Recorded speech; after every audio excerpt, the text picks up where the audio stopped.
Good day, everyone. God's message, the title is Living on Purpose, na namubuhay ng may dahilan. So, before we proceed to the God's message for today, so let's go to Lord's in prayer. Thank you, Father God, our Father in heaven. Thank you to the great privilege that you give us. Today we will hear again your voice, your message.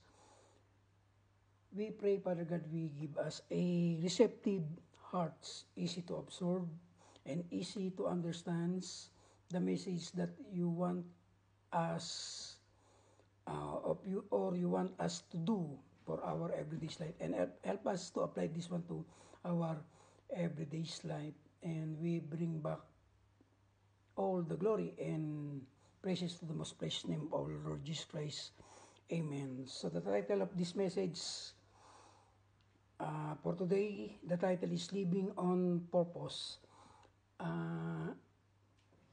Ang maaalala po natin, o if you remember, ang layunin ng Diyos kay King David.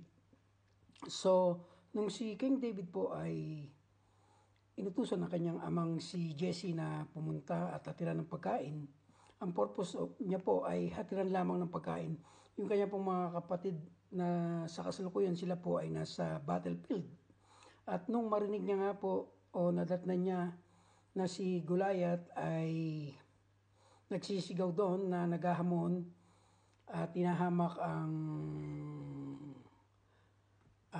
sila King Saul that time, at nandun po si King David, at sinasabi po ni Goliath na hirap sa kanya ang sino mang pinakamagaling nilang mandirigma.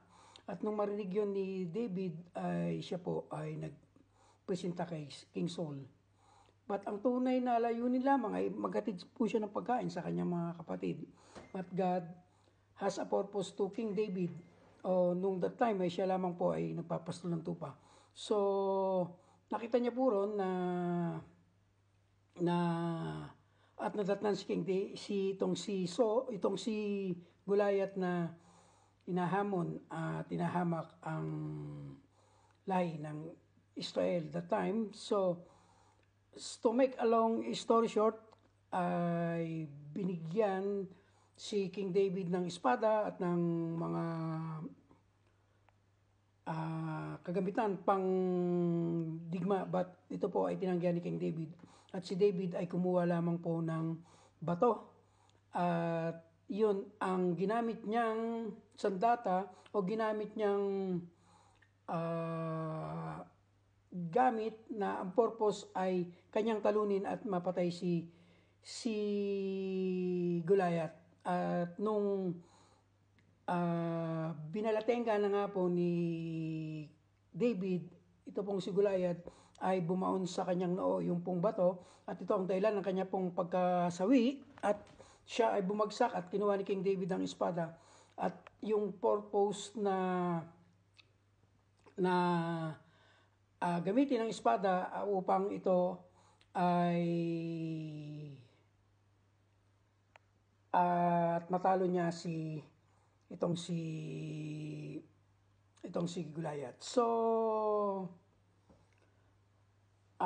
do you know the purpose of life? Okay? We've been looking at what the Bible, okay?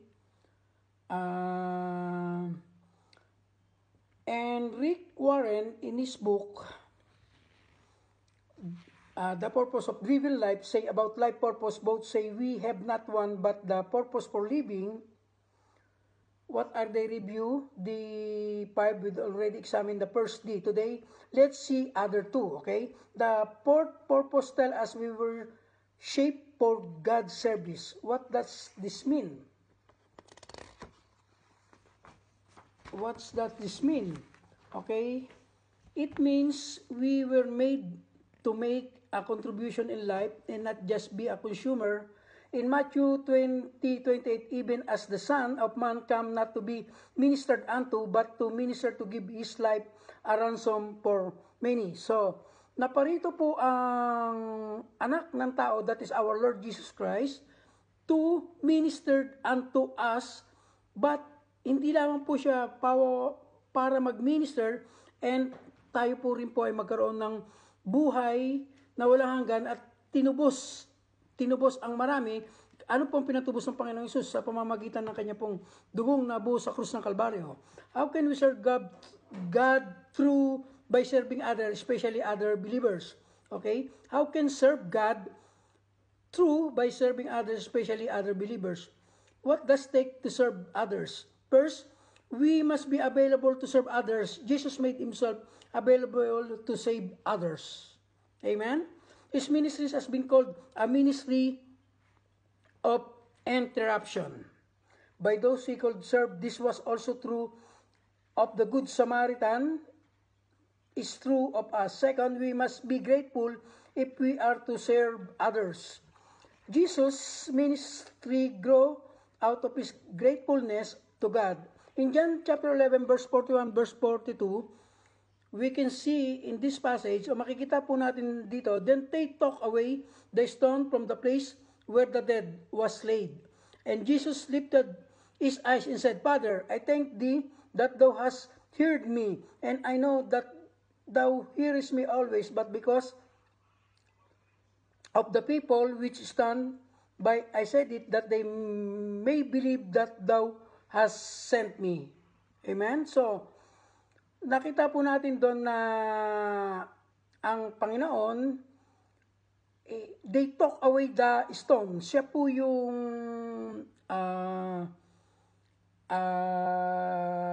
yung pong bato, no? The stone, it means that siya po yung rock of our salvation and place where the dead was laid. And Jesus lifted the eyes and said, Father, I thank Thee that Thou heard me. So nakita rin puro natin na nanalangin ng Panginoon, and He know that Thou hearest me always, but because of the people which stand by, I said that they may believe. At sino ang pong maniniwala sa Panginoon Hesus na siya lang po ang nagbibigay ng buhay na walang hanggan, at naniniwala na siya ay sinugo ng Panginoong, ng ating pong Diyos Ama, upang tayo po ay magkaroon ng buhay na walang hanggan sa pamamagitan niya lamang. If God never did anything else but us in this life, we should still be willing to spend the rest of our lives being grateful to Him. Amen?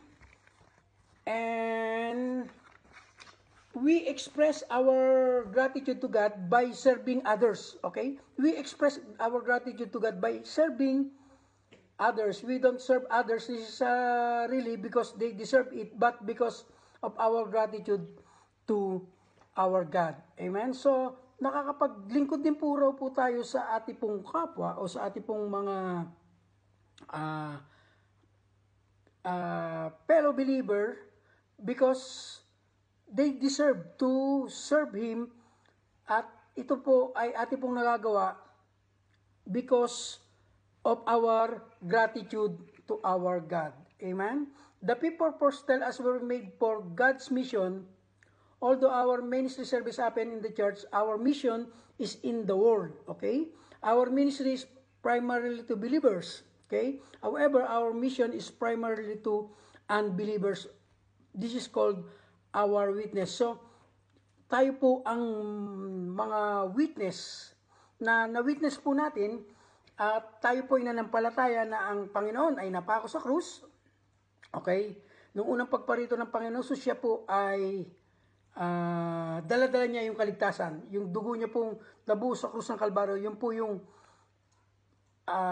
nagtubos at naglinis sa ating mga kasalanang nagawa. Ang unang pagparito ng Panginoon, siya po ay nagpapako sa krus upang tayo matubos sa ating mga kasalanan, at sa